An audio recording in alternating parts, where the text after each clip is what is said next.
අද විදිහෙන් කතා කරන්නේ Photoshop එකේ රාස් ගොඩක් ගැන Photoshop එකෙන් කොහොමද ලේසියෙන්ම thumbnail එකක් හදාගන්නේ කියලායි. ඉතින් වීඩියෝ එකට යන්න කලින් මගේ channel එක subscribe කරලා මගේ channel එකත් එක්ක එකතු වෙන්න. එහෙනම් දැන් අපි යමු වීඩියෝ එකට.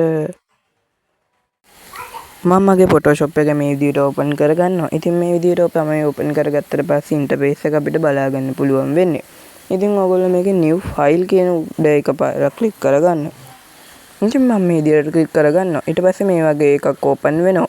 ඉතින් ඕගොල්ලෝ මේ විදිහට ඔයගේ page එක ඩිසයින් කරගන්න ඕනි. ඉතින් මේ විදිහට ඕගොල්ලෝ මම හදලා තියෙන setting හදලා create කියන එක දෙන්න. අනිවාර්යෙන් ඕගොල්ලෝ YouTube thumbnail size එක දෙන්න අමතක කරන්න එපා මේකට. ඉතින් මම මේ විදිහ create කරන එකපාරක් ක්ලික් කරගත්තට පස්සේ මේ වගේ interface එකක් ඕගොල්ලන්ට බලා ගන්න පුළුවන්.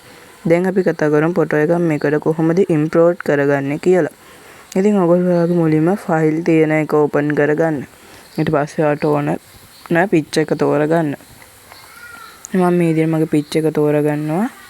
ඉතින් මම මේ පික්චර් එක තෝරගෙන ඉවරලා ඒ ෆොටෝ එක ඇදගෙන ඔයගොල්ලෝ Photoshop එකේ ඉන්ටර්ෆේස් එකට drag and drop කරගන්න. මෙන්න මේ විදිහට. ඊට පස්සේ ඔයගොල්ලන්ට මේ විදිහේ ෆොටෝ එක import වෙනවා. මේ විදිහ ඔයගොල්ලෝ ගන්නට මේක adjust කරලා හදාගන්න පුළුවන්. ඉතින් මම මේ විදිහට කොන් වලින් අල්ලලා මේක adjust කරගන්නවා. ඉතින් ඔයගොල්ලන්ට පේනවා ඇති මේ විදිහට ඕන size එකකට මේක හදාගන්න පුළුවන් වෙනවා. ඉතින් මම මේ thumbnail එක හදන්නේ with song වීඩියෝ එකකට. ඉතින් ඔයගොල්ලන්ට හදලා පෙන්නන්න විතරයි හදන්නේ. ඉතින් මම තව part 2 කියලා වීඩියෝ එකක් ගේනවා.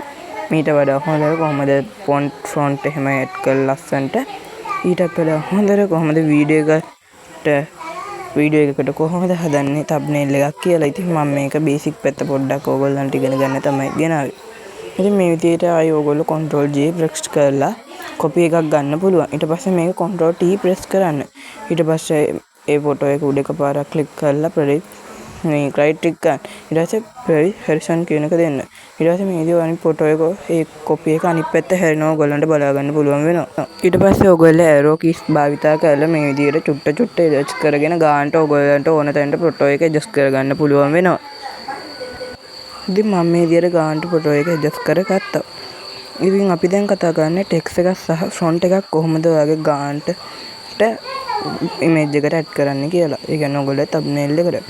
ඉතින් ඔයගොල්ලෝ T එක press කරලා text tool එකට යන්න පුළුවන්. ඊට පස්සේ ඔයගොල්ලෝ කැමති තැනකින් mouse එකෙන් click කරලා දෙන්න.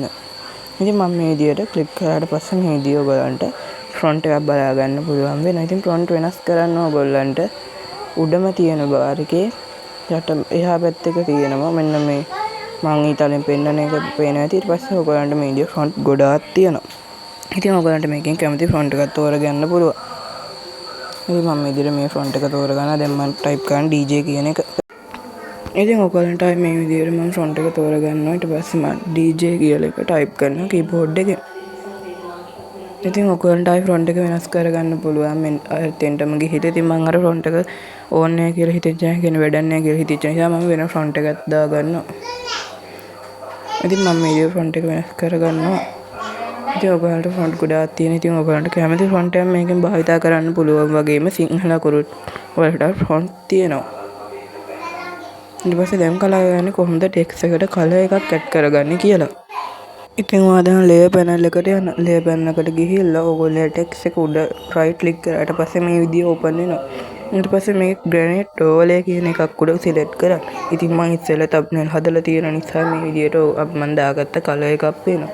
මේ එකක් උඩ set කරගත්තට පස්සේ මේ විදියට හරි ලකුණු ඒ තියෙන කොටුවෙන් ටික එක දැම්මට පස්සේ ඔයගොල්ලන්ට ආයි colour කියන පැත්තේ තියෙන ඊට පස්සේ මේ විදිය ඒක උඩ එකපාරක් set කරාට පස්සේ ඔයගොල්ලන්ට colour වෙනස් කරන්න පුළුවන්. ඉතින් මම ඉස්සරහට ඒක වෙනස් කරලා පෙන්නන්නම්. ඉතින් මම මේ විදියට ඕන colour එක set කරගන්නවා. ඉතින් ආයි granite overlay කියන එක ඔයගොල්ලන්ට දීලා ඕන විදියට granite overlay හදාගන්න පුළුවන් තවත. ඉතින් මම මේ දේ set කරාට පස්සේ ඔයගොල්ලෝ එක colour එකක් උඩ මේ විදියට set කරගෙන ඉවර වෙලා ඔයගොල්ලන්ට කැමති colour එක front එකට මේ විදියට තෝරගන්න පුළුවන් වෙනවා. ඉතින් මම මේ විදියට කොළ පාට තෝරගන්නවා. මේ පැත්තට දාගන්නවා මම. මේ අර වගේම මම මේ පැත්තට තෝරගන්නවා colour එක. ඉතින් ඔයගොල්ලෝ බලා ගන්න කොහොමද colours add කරන්නේ කියලා. ඉතින් මම මේක ලා නිල් පාට add කරලා okay කියන බටන් එකකට පාරක් click කරනවා. ඊට පස්සේ උඩම තියෙන ගොඩ එකපාරට සිලෙක්ට් කරගත්තට පස්සේ ඔයාලට බලා ගන්න පුළුවන් මේක වටේට නිකන් 3D පෙනුමක් වගේ එනවා කියලා.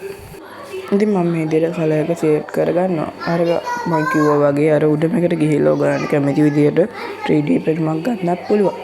ඉතින් මම ඒක පස්සේ හදා ගන්නවා. මේ විදිහට ඔයගොල්ලෝ ටෙක්ස්ට් එක Ctrl T press කරන්න පුළුවන්. ඊට පස්සේ මේක ඔයාලට size එක අඩු වැඩි කරලා adjust කරගන්න පුළුවන්. ඉතින් මම විදිහට Ctrl T press කරලා ඉවරලා ඔයගොල්ලන්ට ඕන විදිහට arrows key වලින් හදා ගන්න පුළුවන්. ඉතින් මම මේ විදිහට හදා ගන්නවා. ඊට පස්සේ ආයෙ front එක වෙනස් කරගන්න පුළුවන්. ඉතින් මම මේ විදිහටම front එක වෙනස් කරගන්නවා. ඉතින් මම මේ විදිහට මගේ front එක වෙනස් කරගත්තට පස්සේ මේ ඔයගොල්ලන්ට මේ විදිහට බලා ගන්න පුළුවන් වෙනවා. ඉතින් මම ආයෙ අර උඩ එකපාරට select කරලා ආයෙ granite overlay කියන එකට ගිහින් colour එක චුට්ටක් change කරගන්න ඕන කියලා හිතුණා. ඉතින් මම මේ විදිහට මගේ colour එක change කරගන්නවා. ඔයගොල්ලන්ට පේනවා ඉතින් මට ඕන විදිහට මම colour එක මේක change කරගන්න පුළුවන් ඔයගොල්ලන්ට. හරි මම මේ විදිහට colour එක change කරගන්නවා.